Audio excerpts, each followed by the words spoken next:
Enforcement directorate ಅವರು ನಿನ್ನೆ ದಿವಸ ಶಾಸಕರಾದಂಥ ಹ್ಯಾರಿಸ್ ಅವರ ಇಬ್ಬರು ಮಕ್ಕಳ ಮೇಲೆ ದಾಳಿ ಮಾಡಿದ್ದಾರೆ. ಅದರ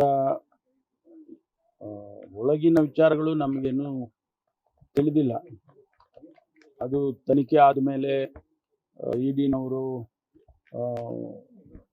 ಸ್ಟೇಟ್ಮೆಂಟ್ ಕೊಟ್ಟ ಮೇಲೆ ಯಾವ ವಿಷಯಕ್ಕೆ ಅವರು ದಾಳಿ ಮಾಡಿದ್ದಾರೆ ಮತ್ತು ಏನೆಲ್ಲ ಡೀಟೇಲ್ಸ್ ಅವರಿಗೆ ಸಿಕ್ಕಿದೆ ಅನ್ನೋದನ್ನು ಅವರೇ ಹೇಳಬೇಕು. ಸಾಮಾನ್ಯವಾಗಿ ಅವರು ಪ್ರೆಸ್ ನೋಟ್ ರಿಲೀಸ್ ಮಾಡ್ತಾರೆ, ಅಲ್ಲಿವರೆಗೂ ನಾವು ಕಾಯಬೇಕು. ಮಧ್ಯದಲ್ಲಿ ನಾವು ಏನಾದರೂ ಹೇಳಿಕೆಗಳು ಕೊಟ್ಟರೆ ಅದು ಅಪ್ರಸ್ತುತ ಆಗುತ್ತೆ. ನಾವು ರಾಜ್ಯದಲ್ಲಿ ಇದಕ್ಕಾಗಿ ಒಂದು SIT ಮಾಡಿತ್ತು. SIT ತನಿಖೆ ಮಾಡಿ ಸಂಪೂರ್ಣ ಕೊನೆಯ ಹಂತದಲ್ಲಿ ಇದೆ. ಅವರು ಕೂಡ ಕೆಲವು, ಯಾಕೆಂದರೆ ಇದು ನ್ಯಾಷನಲ್ ಇಂಟರ್ನ್ಯಾಷನಲ್ ಪ್ರಾಕ್ಸಿಮಿಟಿಯನ್ನು ತೆಗೆದುಕೊಂಡಿರೋದ್ರಿಂದ ಅನೇಕ ವಿಚಾರಗಳಲ್ಲಿ ಅವರು ಮಾಹಿತಿಗಳನ್ನು ಕಲೆ ಹಾಕಿ ಅವ್ರಿಗೂ ಇವತ್ತು ವರದಿಯನ್ನು ಕೊಡಬೇಕು. SIT ಅವರು ಅಂತಿಮ ಮಾಡಬೇಕು, ಚಾರ್ಜ್ ಶೀಟ್ ಫೈಲ್ ಮಾಡಬೇಕು. ಆ ಹಂತದಲ್ಲಿ ಇದೆ ಅಂತ ಹೇಳಿ ನಮ್ಮ ಅಧಿಕಾರಿಗಳು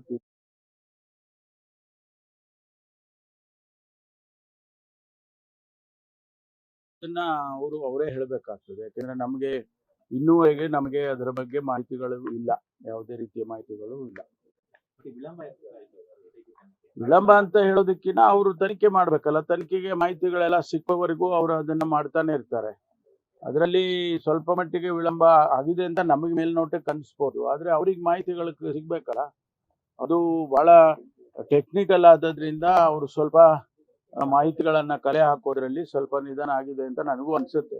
ಆದ್ದರಿಂದ ಅದನ್ನು ಆದಷ್ಟು ಶೀಘ್ರವಾಗಿ ಮಾಡೋದಕ್ಕೆ ನಾವು ಈಗಾಗಲೇ ಸೂಚನೆ ಕೊಟ್ಟಿದ್ದೇವೆ. ಮುಖ್ಯಮಂತ್ರಿಗಳು ಹೇಳಿದ್ದಾರೆ, ನಾನು ಹೇಳಿದ್ದೀನಿ, ಆದಷ್ಟು ಬೇಗ ಮಾಡಬೇಕು. ಮತ್ತು ಅಟ್ಲೀಸ್ಟ್ ಒಂದು ಇಂಟರಿಮ್ ಆಗಿ ಆದರೂ ಕೂಡ ಒಂದು ಇಂಟರಿಮ್ ಚಾರ್ಜ್ ಶೀಟ್ ಆದರೂ ಫೈಲ್ ಮಾಡಬೇಕು ಅಂತಕ್ಕಂಥ ಸೂಚನೆಯನ್ನು ನಾವು ಈಗಾಗಲೇ ಸುಮಾರು ದಿವಸಗಳ ಹಿಂದೆನೇ ಕೊಟ್ಟಿದ್ವು. ಅದು ಈಗ ನೋಡ್ಬೇಕು, ಅದಕ್ಕೂ ಅದು ಇಲಾಖೆಯಲ್ಲಿ ತಗೊಂಡಿದ್ರೆ ನಾನೇನು ಹೇಳಕ್ಕಾಗೋದಿಲ್ಲ. ಯಾಕಂದ್ರೆ ಅವರಿಗೆ ಇರುತ್ತೆ, ಅದು ಎಲ್ಲೆಲ್ಲಿ ಅವರಿಗೆ ಮಾಹಿತಿ ಇದೇ ವಿಚಾರ ಆದ್ರೆ ಅವ್ರ ಮಾಹಿತಿ ತಗೊಂಡಿರ್ಬೋದು. ಅಥವಾ ಈ ವಿಷಯದಲ್ಲಿ ಅಲ್ಲ ಬೇರೆ ವಿಷಯದಲ್ಲಿ ಇದೆ ಅಂತ ಹೇಳಿದ್ರೆ ಅದು ಬೇರೆ ರೀತಿ ಆಗುತ್ತೆ. ಅದು ಅವರೇ ಹೇಳಬೇಕಲ್ಲ. ಇಡಿನವ್ರು ಹೇಳೋವರೆಗೂ ಇದಕ್ಕೆ ಮಾಡಿದ್ದಾರೆ ಅಂತ ನಾವು ಸ್ಪೆಸಿಫಿಕ್ ಆಗಿ ನಾವು ಹೇಳಕ್ ಬರೋದಿಲ್ಲ.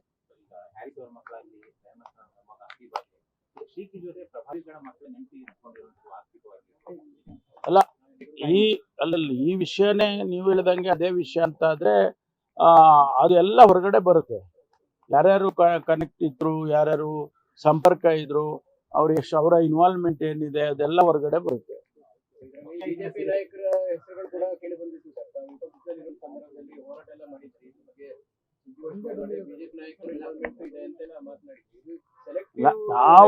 ನಾವು ಅಥವಾ ಯಾರೇ ಮಾತಾಡಿದ್ರು ಕೂಡ ಮಾತನಾಡೋದಕ್ಕೂ ತನಿಖೆಯಲ್ಲಿ ವಿಚಾರಗಳು ಆಚೆ ಬರೋದಕ್ಕೂ ಕೂಡ ಬೇರೆ ಬೇರೆ ಇರುತ್ತೆ. ಅನೇಕ ಸಂದರ್ಭದಲ್ಲಿ ನಾವುಗಳೆಲ್ಲ ಏನೇನೋ ಮಾತಾಡಿರ್ತೀವಿ, ರಾಜಕಾರಣವಾಗಿ ಮಾತಾಡಿರ್ತೀವಿ, ಆದ್ರೆ ಅದು ತನಿಖೆಯಲ್ಲಿ ಬರ್ಬೇಕಿಲ್ಲ. ತನಿಖೆಯಲ್ಲಿ ಒಂದ್ ವೇಳೆ ಬಿಜೆಪಿ ನಾಯಕರದು ಅಥವಾ ಇನ್ಯಾರ್ದೋ ನಾಯಕರದು, ಕಾಂಗ್ರೆಸ್ನವ್ರದ್ದು, ಯಾರ್ದಾದ್ರೂ ಇರ್ಲಿ, ಅದು ಆಚೆ ಬಂದಾಗ ಗೊತ್ತಾಗ್ತದೆ ನಮ್ಗೆ. ಆಯ್ತು, ಈಗ ಅವ್ರು ಹೇಳೋ ಪ್ರಕಾರ ಇಡಿ ದಾಳಿ ಮಾಡಿದೆ, ಇಡಿಗೆ ಮಾಹಿತಿ ಸಿಕ್ಕುತ್ತಲ್ವಾ. ಈಗ ಅದನ್ನು ಮತ್ತೆ ನಮ್ಮ SIT ವರದಿನೂ ಎಲ್ಲ ಒಟ್ಟೊಟ್ಟಿಗೆ ಆಗ್ತದೆ. ನಾವು ಯಾವುದನ್ನು ಕೂಡ ಈಗ ನಾವು ಎಲ್ಲವನ್ನೂ ಹೇಳ್ತಾನೆ ಇರ್ತೀವಿ, ಆದ್ರೆ ಸತ್ಯಾಂಶ ನೋಡ್ಬೇಕಲ್ಲ. ಮುಸ್ಲಿಂ ನಾಯಕರುಗಳು ರಾಹುಲ್ ಗಾಂಧಿ ಅವರಿಗೆ ಹೈಕಮಾಂಡ್ ನಾಯಕರಿಗೆ ಪತ್ರ ಬರೆದಿದ್ದಾರೆ. ಇನ್ನಿಬ್ಬರು ವಿರುದ್ಧ ಕ್ರಮ ಆಗಿದೆ. ಮುಸ್ಲಿಂರನ್ನ ಟಾರ್ಗೆಟ್ ಮಾಡಲಾಗ್ತಿದೆ. 23ರಲ್ಲಿ ಮುಸ್ಲಿಂರಿಂದಾಗಿ ಕಾಂಗ್ರೆಸ್ ಗೆದ್ದಿತ್ತು, ಮುಸ್ಲಿಂರನ್ನ ಟಾರ್ಗೆಟ್ ಮಾಡ್ತಿದೆ ಅಂತ ಪತ್ರ ಬರೆದಿದ್ದಾರೆ. ಅದು ಸತ್ಯಾಸತ್ಯತೆಯನ್ನ ಅವರು ಪರಿಶೀಲನೆ ಮಾಡ್ತಾರೆ. ಹೈಕಮಾಂಡ್ ಅವರು, ರಾಹುಲ್ ಗಾಂಧಿ ಅವರು ಸೂಚನೆ ಕೊಡ್ತಾರೆ, ಸತ್ಯಾಸತ್ಯತೆ ಪರಿಶೀಲನೆ ಮಾಡಿ ಅಂತೇಳಿ. ನಾವು ಯಾವತ್ತೂ ಕೂಡ ಅಲ್ಪಸಂಖ್ಯಾತರಿಗೆ ಪ್ರಯಾರಿಟಿಯನ್ನ ಮಾಡ್ಕೊಂಡೇ ಬಂದಿದ್ದೇವೆ. ಈಗ ರಾಜ್ಯಸಭಾ ಕೊಟ್ಟಿದ್ದೇವೆ, MLCಗಳು ಕೊಟ್ಟಿದ್ದೇವೆ. ಈ ಒಂದು ಚುನಾವಣೆಯಲ್ಲಿ ಅವರು ಸಾಮಾನ್ಯವಾಗಿ ಕಾಂಗ್ರೆಸ್ ಪಕ್ಷದಲ್ಲಿ ಯಾರು ತೀರ್ಕೊಳ್ತಾರೆ ಅವರ ಕುಟುಂಬದವರಿಗೆ ಕೊಡ್ತಾರೆ, ಅದೊಂದು ಪದ್ಧತಿ. ಅದನ್ನ ಮಾಡಿ ಶಿವಶಂಕರಪ್ಪನವರು ತೀರ್ಕೊಂಡ್ರು ಅಂತೇಳಿ ಅವರ ಫ್ಯಾಮಿಲಿಗೆ ಕೊಟ್ಟಿದ್ದಾರೆ. ಅದನ್ನ ಬೇರೆ ಅರ್ಥೈಸ್ಕೊಳ್ಳೋದ್ರಲ್ಲಿ ಅವ್ರು ಕೇಳಿದ್ದು ತಪ್ಪು ಅಂತ ಹೇಳೋದಿಲ್ಲ. ಕೇಳಿದ್ದು ಹೆಚ್ಚಿಗೆ ಜನ ಇದ್ದೀವಿ, ವೋಟರ್ಸ್ ನಾವು ಜಾಸ್ತಿ ಇದ್ದೀವಿ ಕೊಡಿ ಅಂತ ಕೇಳಿದ್ದಾರೆ. ಆದರೆ ಕಾರಣಾಂತರದಿಂದ ನಾವು ಹೈಕಮಾಂಡ್ನವರು ಅವರಿಗೆ ಅವರ ಮನೆಯವರಿಗೆ ಕೊಟ್ಟಿರೋದ್ರಿಂದ ಅದನ್ನ ಬೇರೆ ಅರ್ಥೈಸ್ಕೊಳ್ಳೋದು ಸರಿ ಇಲ್ಲ. ಸರ್, ಈಗ ಕಾಂಗ್ರೆಸ್ನ ಸಾಂಪ್ರದಾಯಿಕ ಮತಗಳು ಅಂದ್ರೆ ಅಲ್ಪಸಂಖ್ಯಾತರಲ್ಲಿ ಒಳಕು ಮೂಡ ಪ್ರಯತ್ನ ನಡೀತಾ ಇದೆ ಸರ್. ಯಾಕಂದ್ರೆ ನಿನ್ನೆ ಎಲ್ಲ ಕ್ರಮ ರೀತಿ ತಗೊಂಡಿರೋದು ಸರಿ ಅಂತ ಹೇಳಿ ಅದನ್ನ ನಮ್ಮ ಅಧ್ಯಕ್ಷರು ಇರ್ಬೋದು, ಮುಖ್ಯಮಂತ್ರಿಗಳು ಇರ್ಬೋದು, ನಾವೆಲ್ಲರೂ ಇರ್ಬೋದು, ನಾವೆಲ್ಲ ಮಾತಾಡಿ ಸರಿ ಮಾಡ್ಕೊಳ್ತೀವಿ. ಇದು ಇಂಟರ್ನಲ್ ಮ್ಯಾಟರ್ ಅಲ್ವಾ? ಕಾಂಗ್ರೆಸ್ ಪಕ್ಷದ ಒಳಗಡೆ ಇರುವಂತ ವಿಚಾರ, ಇಂಟರ್ನಲ್ ಮ್ಯಾಟರ್. ಅದನ್ನ ನಾವು ಸರಿ ಮಾಡಿ ಅವರೆಲ್ಲ ಹೇಳಿಕೆಗಳು ಕೊಟ್ಟಿದ್ದಾರೆ, ಅದು ಒಂದ್ ಕಡೆ ಇಡಿ. ಆದ್ರೆ ನಾವು ಇದನ್ನೆಲ್ಲವನ್ನು ಕೂಡ ಸರಿ ಮಾಡ್ಕೊಳ್ತೀವಿ, ಏನ್ ತೊಂದರೆ ಇಲ್ಲ.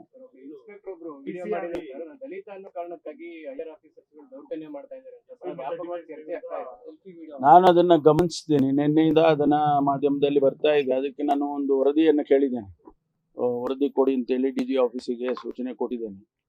ಏನು ವಿಚಾರ ಏನು, ಎಲ್ಲಿಂದ ಅದು ಆ ರೀತಿ. ಶ್ರೀನಿವಾಸ್ ಅಂತಾನೆ ಅವ್ರ ಹೆಸರು. ಅವರು ಹೇಳಿರ್ತಕ್ಕಂಥದ್ದು ಎಷ್ಟರ ಮಟ್ಟಿಗೆ ಅದು ಸತ್ಯ ಇದೆ ಮತ್ತು ಅದು ಎಲ್ಲಿಂದ ಅವ್ರು ಏನೇನೆಲ್ಲ ಹೇಳಿದ್ದಾರೆ ಅದೆಲ್ಲಕ್ಕೂ ಒಂದು ಮಾಹಿತಿಯನ್ನು ಕೊಡಿ ಅಂತ ಹೇಳಿದ್ದೇನೆ. ಮಾಹಿತಿ ಬಂದ್ಮೇಲೆ ಏನು ಸತ್ಯ ಇತ್ತು ಅಂತ ಹೇಳಿದ್ರೆ ಅದಕ್ಕೆ ಏನು ಕ್ರಮ ತಗೊಳ್ತೀವಿ. ಇನ್ನೊಂದು ಪ್ರಕರಣ SP ಕಾಶಿನಾಥ್ ಸುಧೀರ್ ಕುಮಾರ್ ರೆಡ್ಡಿ ಮೇಲೆ DGಗೆ ಪತ್ರ ಬರೆದಿದ್ದಾರೆ. ಎರಡು ಸೇರಿ ಇದು ಯಾವುದು, ಅದಕ್ಕೆ ಬಣ್ಣನ ಬಯಲು ಮಾಡೋದಕ್ಕೂ ಮುಂಚೆನೆ ವರದಿ ಕೊಡಿ ಅಂತ ಹೇಳಿ ಕೇಳಿದ್ದಾರೆ. Thank you.